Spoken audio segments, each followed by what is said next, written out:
আজিৰ কেবিনেটে আমাৰ যিসকল প্ৰভিন্সিয়েলাইজ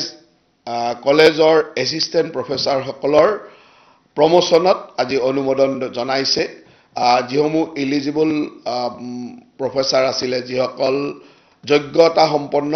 এছিষ্টেণ্ট প্ৰফেচাৰ আছিলে তেখেতসকলক আজিৰ কেবিনেটে প্ৰভিন্সিয়েলাইজ কলেজসমূহত থকা সহকাৰী অধ্যাপকসকলৰ প্ৰমোশ্যনত আজি কেবিনেটে অনুমোদন প্ৰদান কৰিছে যাৰ তেওঁলোকে কেৱল আমাৰ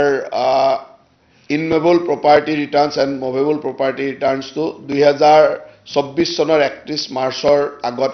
দিব লাগিব তেওঁলোকৰ এই প্ৰমোশ্যন এফেক্ট হ'বৰ কাৰণে গতিকে এইটো এটা ভাল খবৰ অসমৰ শিক্ষা জগতৰ উচ্চ শিক্ষা জগতৰ যিসকল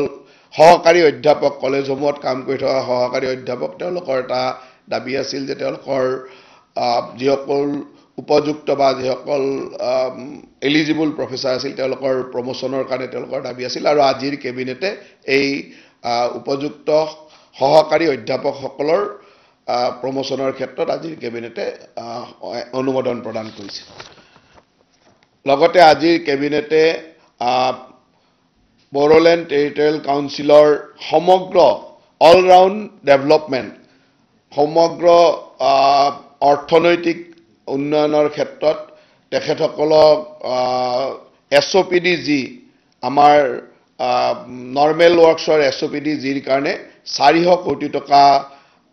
আবণ্টন দিয়াৰ অনুমোদন দিছে গতিকে বড়োলেণ্ডৰ কাৰণে এটা ভাল খবৰ যে SOPD জিত তেখেতসকলে 400 কোটি টকাৰ সেকেন্ড ইনষ্টলমেন্ট বড়োলেণ্ড টেৰিটৰিয়েল কাউন্সিলক আজি দিয়া হৈছে 2023-24 চনৰ গ্ৰেণ্ড নম্বৰ 78 মতে গতিকে এইখিনি আজিৰ কেবিনেটৰ মুখ্য সিদ্ধান্ত আৰু বাকি সৰু সুৰা দুই এটা সিদ্ধান্ত আছে যিখিনি আমাৰ মুখ্যমন্ত্ৰী মহোদয়ৰ মানে সোশ্যাল মিডিয়াৰ জৰিয়তে আপোনালোকে পাই যাব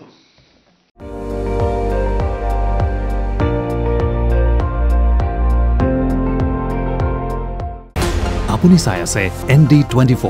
সৰ্বশ্ৰেষ্ঠ নহয় সৰ্বোত্তমৰ দৌৰ